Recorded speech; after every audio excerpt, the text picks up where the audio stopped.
तो बच्चों, ये कैशबुक 3 कॉलम कैशबुक का जो है 7th वीडियो है, जिसमें हमने 3 कॉलम कैशबुक को इंक्लूड किया है।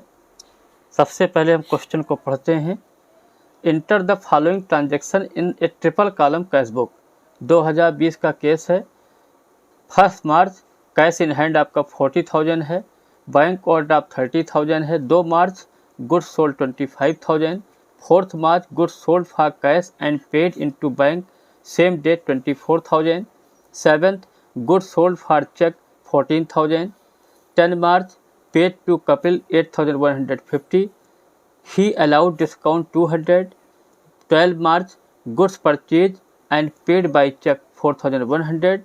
17 March a check received from Anil and paid into bank 4,900, discount allowed 100.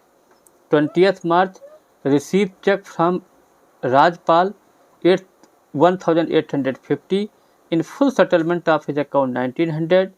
22 paid salary 3,000, bank charges 500. 27 withdrew from bank for office 20,000, personal use 12,000, rent paid 1,400 and withdrew an amount deposited into bank 20,000।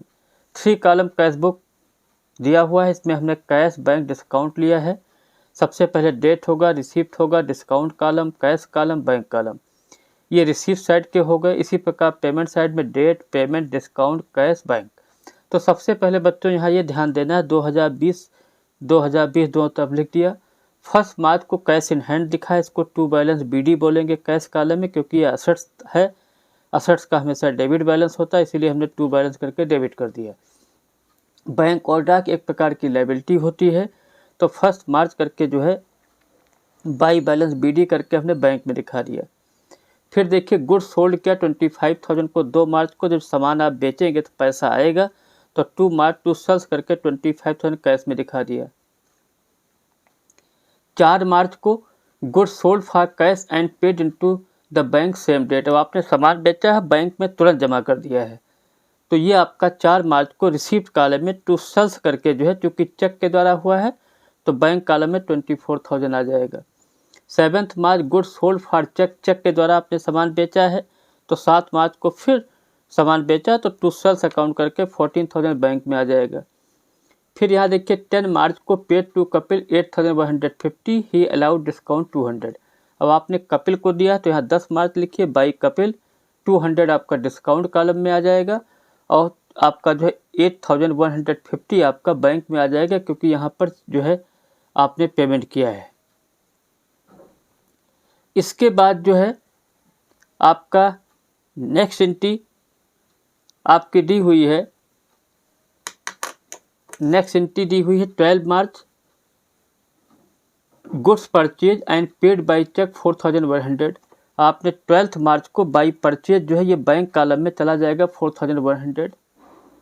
इसी प्रकार 17 March को cheque receive from Anil and paid into bank 4,900 and allowed and discount allowed 100। Cheque आपको receive हुआ है और bank में डाल दिया गया है, तो आपका 17 मार्च को टू अनिल करके 100 रुपये डिस्काउंट में दिखा देंगे, 4,900 आपका बैंक में हो जाए, क्योंकि चेक मिला है। इसके बाद 20 मार्च को receive cheque from Rajpal for 1,850 in full settlement of his account 1,900। 1,900 रुपये का पेमेंट करना था, उसको आपने 1,850 में कर दिया है, मतलब इतना आपको पैसा मिला है। तो 20 मार्च को टू राजपाल करके 1,900 में से जब 1,850 घटाएंगे तो 50 आ जाएगा, और 1,850 आपका जो है, क्योंकि यहाँ पर चेक रिसीव हुआ तो बैंक कॉलम में आपका आ जाएगा।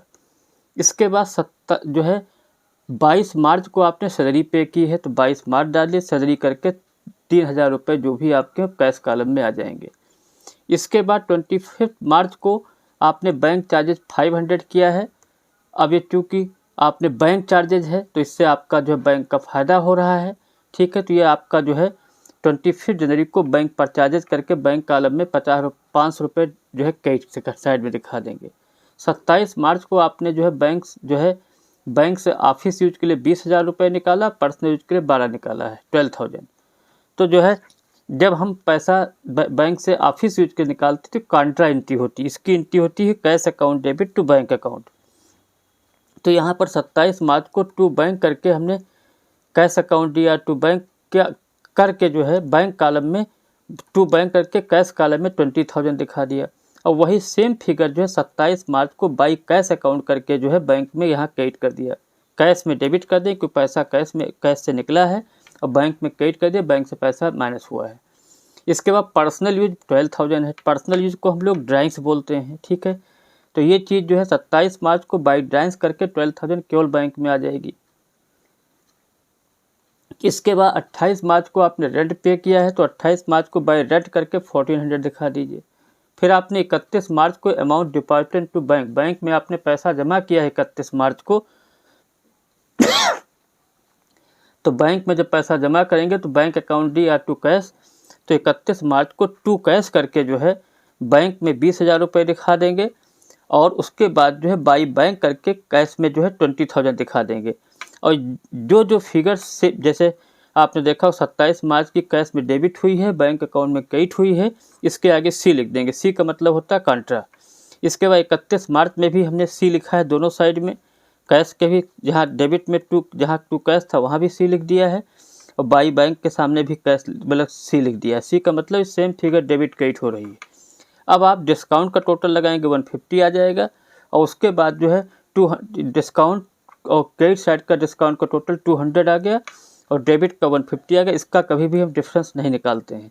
इसके बाद आप जो है क्या बोलते हैं कैश का डेबिट साइड का टोटल लगाए तो 85 आ जाएगा और 85 में 3,000 1400 20,000 घटा देंगे 60,600 आपका जो है बाई बैलेंस सीडी हो जाएगा। इसके बाद जो है आप क्रेडिट बैंक का क्रेडिट साइड का टोटल ज़्यादा है तो 30,000 8,150 1400 500 20,000 12,000 इन सबको जोड़ेंगे 74,750 आ जाएगा।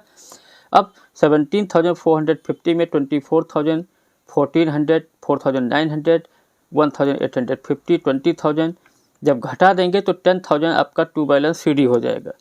इसके बाद जो है हमने यहाँ पर आपको जो बैंक चार्जेस की एंट्री जो 27 मार्च को तो इसकी एंट्री हमने लिख दी है क्योंकि इसमें बैंक का फ़ायदा हो रहा है। तो बैंक चार्जेज अकाउंट या टू बैंक 500 ये आपने देखा होगा 27 मार्च जो क्या बोलते हैं ये बैंक चार्जेज आपका 25 मार्च को जो है बाई बैंक चार्जेज करके बैंक में दिखा दिया गया था। इसके बाद आपने जो है ये जो पर्सनल यूज के लिए निकाला था ऑफिस यूज के निकाला था 20,000 12,000 इसकी एक एंट्री लिख दी है। Cash account debit 20,000 drawings account दिया 12 टू बैंक करके हमने 32 लिख दिया है। तो ऑफिस इसमें ऑफिस यूज की भी दी हुई है और पर्सनल यूज की भी दी हुई है। तो इसीलिए जो है यहाँ पर चूँकि कैश और ड्राइंग्स कैश डेबिट था आपने तो कैश में हमने डेबिट कर दिया था 20,000 और बैंक में 32,000 क्रेडिट था तो एक बार हमने 20,000 अलग दिखाया था ड्राइंग करके अलग दिखाया था। तो इस तरीके से आपकी एक एंट्री हो गई। और एक चीज़ यहाँ पर आपको और हम बताना चाहते हैं, अभी थोड़ी देर पहले एक एंट्री यहाँ पर लिखी 10 मार्च को जो है 10 मार्च को लिखा हुआ है paid to Kapil by check